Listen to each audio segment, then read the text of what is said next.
नमस्कार फ़ोन से पार्टनर्स। मैं आज आपको फ़ोन से में एक्सिस बैंक क्रेडिट कार्ड का प्रोसेस कैसा करना होता है, इसमें क्या क्या क्राइटेरिया है, ये सारी चीज़ों के बारे में आज मैं आपको बताने वाली हूँ। तो इसमें मैं आप जैसे कि बता दूँ, इसमें आप क्रेडिट कार्ड का क्या क्राइटेरिया है, किस तरह आप प्रोसेस करते हैं, सारी चीज़ों के बारे में बताऊंगी। जैसे कि आप इसमें शॉपिंग के लिए, ट्रैवल के लिए, दोनों के लिए आप यूज़ कर सकते हो। अगर आप इसमें शॉपिंग के लिए यूज़ कर रहे हैं तो यहाँ पे जो भी आपका जो ट्रांजैक्शन हो रहा है, इसमें आपको रिवॉर्ड्स पॉइंट्स मिलते हैं। साथ ही साथ ट्रैवल वाउचर्स के लिए भी यूज़ कर सकते हैं। और एक चीज़ आपको बता दूँ कि डाइनिंग के लिए, अदर्स के लिए भी आप इसमें यूज़ कर सकते हैं। जैसे कि आप डाइनिंग यहाँ पे करते हैं तो 40% का ऑफ यहाँ पे मिलेगा। साथ ही साथ फ्री जोमेटो का जो है यहाँ पे मेंबरशिप भी क्रेडिट कार्ड का जो एक्सिस नियो कार्ड है उससे मिलता है। 4% का कैशबैक स्विगी और जोमेटो पे आपको मिलेगा। साथ ही साथ यहाँ पे जो प्रोसेस है फुल्ली ऑनलाइन है, 100%। 5 मिनट से ही इजीली आपका ट्रांजैक्शन हो जाता है। EMI अगर आप करते हो, अगर आप कोई बड़ी चीज़ ले रहे हो, आप अगर कोई फ्रीज ले रहे हो, आप अगर कोई वॉशिंग मशीन ले रहे हो, तो उसमें भी EMI का फैसिलिटीज़ रहता है। डिस्काउंट ऑन मूवी टिकट, आप अगर मूवी भी टिकट यहाँ पे बुक कर रहे हो तो डिस्काउंट यहाँ पे आपको मिलता है। वेवर फ्यूल सरचार्ज वेवर का ऑप्शन यहाँ पे है। डिस्काउंट होटल बुकिंग इसमें भी रहता है। एयरपोर्ट का जो लॉन्चेस है इसमें भी एक्सेस आपको यहाँ पे मिलता है।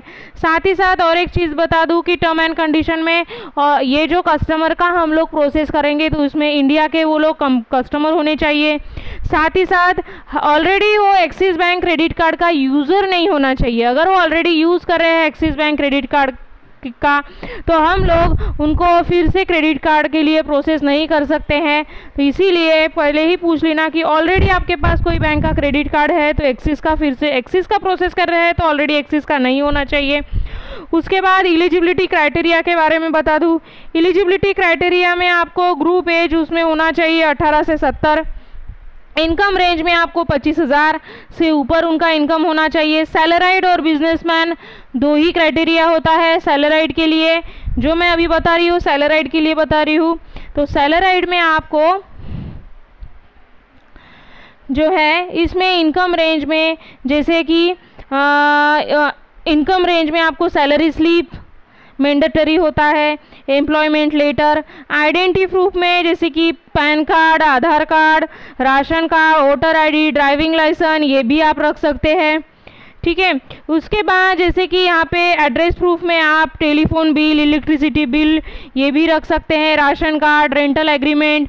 साथ ही साथ इनकम प्रूफ में यहाँ पे सैलरी सर्टिफिकेट, रिसेंटली 3 मंथ का सैलरी स्लिप और आप बैंक स्टेटमेंट ये भी आप रख सकते हैं। तो ये सब जो डॉक्यूमेंट है तो उसके बाद ही आप प्रोसेस कर लेना। सैलरी मिलती है तो सैलरी कितना आता है 6 महीने में करंटली जो है 6 मंथ का स्टेटमेंट ले लेना, वहाँ पे सैलरी प्रॉपर क्रेडिट हुआ है या नहीं हुआ है ये चेक कर लेना। उसके बाद मैं और आपको एक बात बता दूँ, एलिजिबिलिटी क्राइटेरिया सेल्फ एम्प्लॉयड के लिए भी एज सेम ही यहाँ पे है, 18 से 17 ईयर तक का। इनकम रेंज में आपको जैसे कि जो बिजनेस भी कर रहे हैं तो बिजनेस का भी प्रूफ वहाँ पे चाहिए होता है। आइडेंटिटी प्रूफ में सेम रहेगा, passport, PAN card, Aadhaar card, voter ID, driving licence ये रख सकते हैं। एड्रेस प्रूफ में आप electricity bill payment, passport, ration card, rental agreement ये रख सकते हैं। और इनकम प्रूफ में आपको सर्टिफाइड जो है फाइनेंशियल जो ITR पे करते हैं, इनकम टैक्स ऑफ रिटर्न, उसके बाद प्रॉफिट एंड लॉस का स्टेटमेंट, बैलेंस शीट ये सारा आपको रखना होता है। तो यही सारे डॉक्यूमेंट आपको यहाँ पे प्रोसेस करते टाइम कस्टमर को पूछने हैं। ये सारे कस्टमर के पास डॉक्यूमेंट है तो आप यहाँ से प्रोसेस जो है इजीली कर सकते हैं। साथ ही साथ और एक बात बता दूँ कि इसमें अदर जो क्राइटेरिया है ये भी चीज़ है कि इंडिया के लोग होना चाहिए, साथ ही साथ इंडिया में रहने वाले चाहिए, क्रेडिट स्कोर उनका 720 से ऊपर होना चाहिए और एक्सिस बैंक क्रेडिट कार्ड के लिए वो न्यू कस्टमर होने चाहिए। ये क्राइटेरिया फुलफिल हो जाने के बाद अभी उनका प्रोसेस कैसे करना है। अगर उनका हम प्रोसेस कर रहे हैं तो प्रोसेस के लिए भी मैं आपको एक बात बता दूँ, जो भी हम लोग प्रोसेस कर रहे हैं तो जो भी इंफॉर्मेशन कस्टमर की है वैलिड डालिए, कुछ भी स्पेलिंग मिस्टेक मत कीजिए, तो ही आपका कार्ड अप्रूव होगा। कुछ भी सिली मिस्टेक भी यहाँ पे अपने प्रोसेस रिजेक्ट कर सकती है। जो भी एप्लीकेशन के फॉर्म भरते हैं तो आप खुद भी कर सकते हैं। अगर आपको कुछ ये लगता है इशू आता है तो यहाँ पे कस्टमर सर्विसेज के नंबर दिए हुए हैं, हम लोग यहाँ से प्रोसेस करके देंगे। जो भी इन्फॉर्मेशन है आपको उनको बतानी पड़ेगी। OTPs आते हैं, OTP आपको बताना पड़ेगा, तो यहाँ से भी हम लोग यहाँ से प्रोसेस करके देंगे। तो सबसे पहले जब हम प्रोसेस करते हैं तो यहाँ पे सबसे पहले जो लिंक ओपन होता है वहाँ पे पूछा जाता है कि आप ऑलरेडी एक्सिस बैंक में आपका अकाउंट है या नहीं। अगर है तो यस करके आगे बढ़ना है, नो है तो नो करके आगे बढ़ना है। उसके बाद यहाँ पे जो है आपका मोबाइल नंबर, DOB और पैन नंबर यहाँ पे डालना है। ये डाल के जो एप्लीकेशन का नेक्स्ट पेज ओपन होता है। नेक्स्ट करते हैं, मोबाइल नंबर पे जो है यहाँ पे आपको एक OTP आएगा।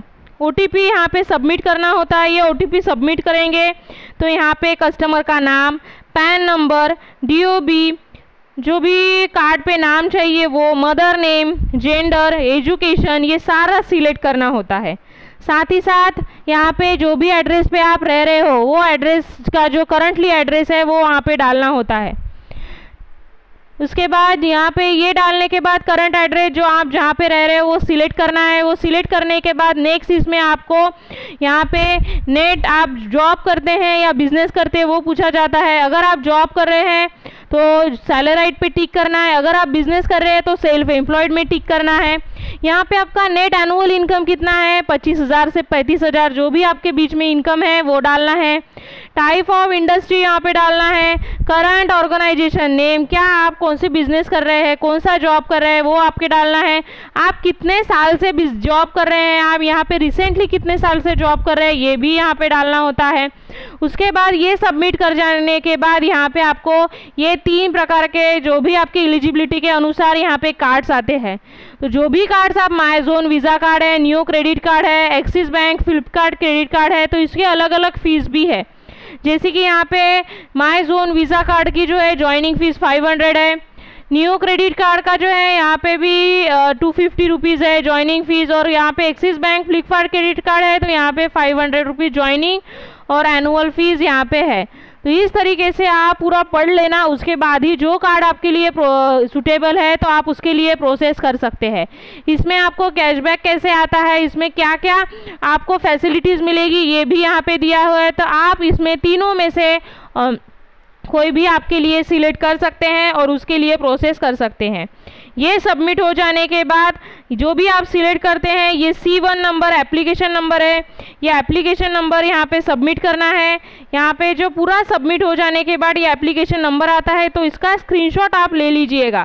तो इस तरीके से आप जिसके लिए भी प्रोसेस कर रहे हैं तो यहाँ पे आप फुल्ली डिजिटली प्रोसेस है, ऑनलाइन प्रोसेस है, आप प्रोसेस कर सकते हैं। ये एप्लीकेशन नंबर से आप ट्रांजैक्शन जो आप ये जो आईडी आती है इसमें हम लोग आईडी ट्रैक कर सकते हैं आपका एप्लीकेशन कहाँ पे आता है। हम लोग अगर प्रोसेस